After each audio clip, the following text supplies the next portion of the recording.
Halo semuanya, selamat pagi.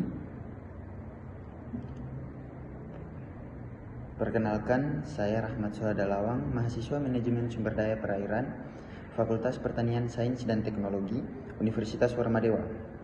Pada kesempatan kali ini, saya akan mempresentasikan hasil penelitian atau kajian saya mengenai anomali suhu permukaan laut dan pemutihan karang massal di Nusa Penida periode 2023-2024 di bawah bimbingan dosen pengampu Bapak Insinyur IGD Sudiarta MSI. Mari kita simak pembahasannya.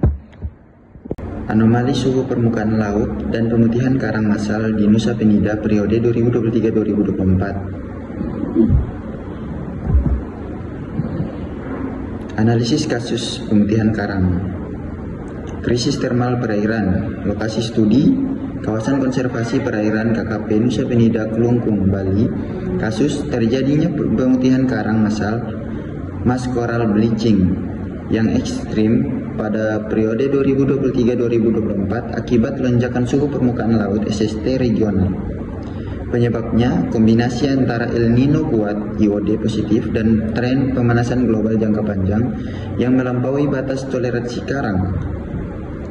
Bertambah 1,0 derajat Celcius memicu pengusiran alga simbiotik Zooxanthella hingga mencapai 66% pemutihan karang di lokasi pemantauan.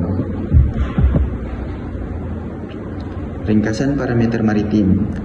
Rata-rata anomali SST pada tahun 2023 sampai 2024 bertambah 0,63 derajat Celcius. Sumber referensi dari NOAA OISST. Anomali SST maksimum puncaknya bertambah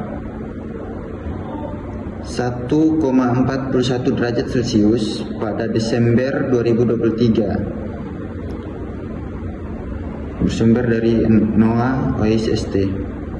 Ambang batas stres termal karang bertambah 1,0 derajat Celcius di atas normal klimatologi menurut NOAA Coral Reef Watch.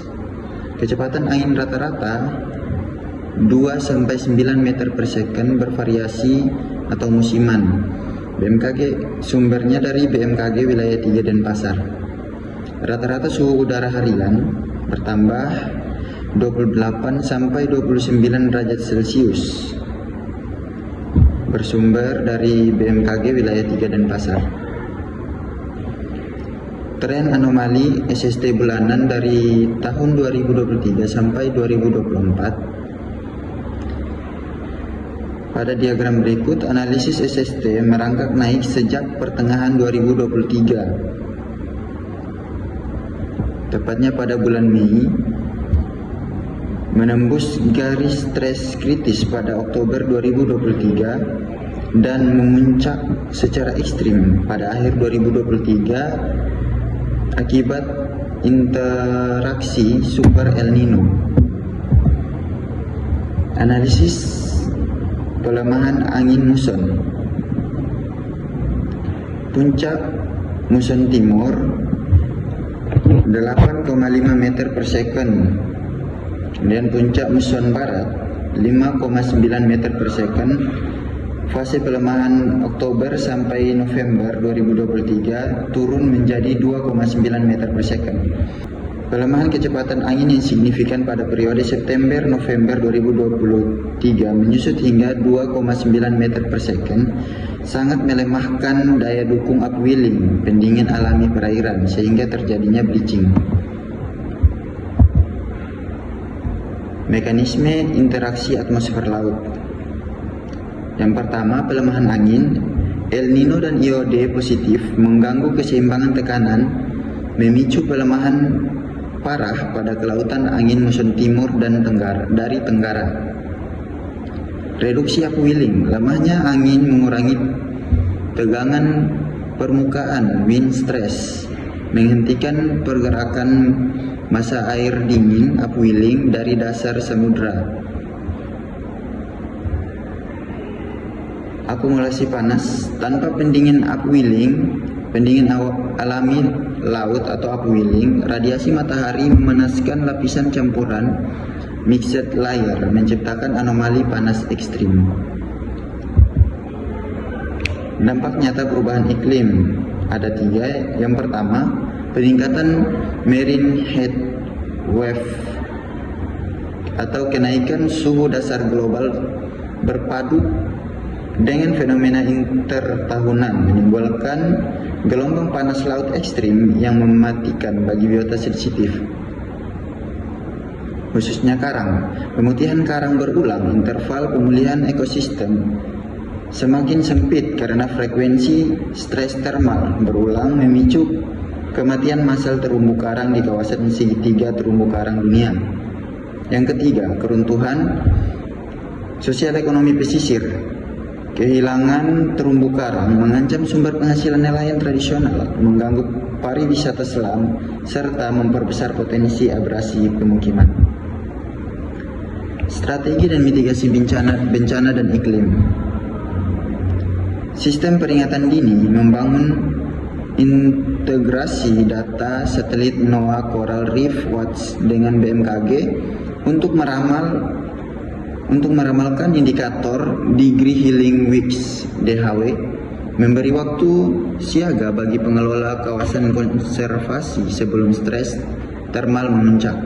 Restorasi dan proteksi pesisir, melakukan instalasi struktur terumbu buatan artificial reef dan pelindung pantai alami berbasis penanaman sabuk mangrove barrier guna meminimalkan abrasi, menyerap energi ombak ekstrim, menyerap energi ombak ekstrim. Adaptasi dan penguatan hukum adat. Kalender kerja dan diversifikasi, menyusun kalender penangkapan budidaya laut adaptif, serta mendorong verifikasi mata pencarian alternatif masyarakat pesisir seperti coral restoration tourism agar ketahanan ekonomi mandiri tetap kuat.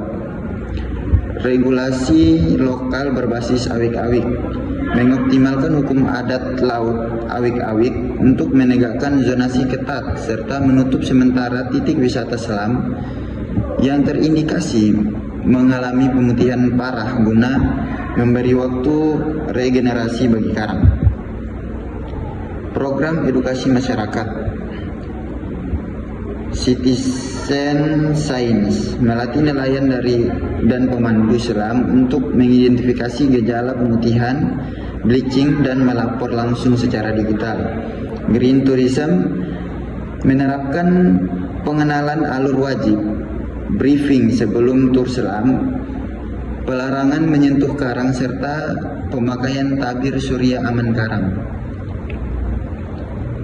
Muatan lokal, mengintegrasikan studi kelautan ke kurikulum sekolah dasar pesisir serta mengencarkan kampanye digital interaktif di media sosial. Baik, mungkin itu yang bisa saya sampaikan. Saya tutup dengan sebuah motivasi dan sebuah ajakan untuk bergabung. Karir hebat berawal dari kepedulian terhadap laut. Bergabunglah bersama program studi manajemen sumber daya perairan FPST Universitas Warmadewa dan jadilah agen perubahan bagi masa depan perairan Indonesia. Terima kasih.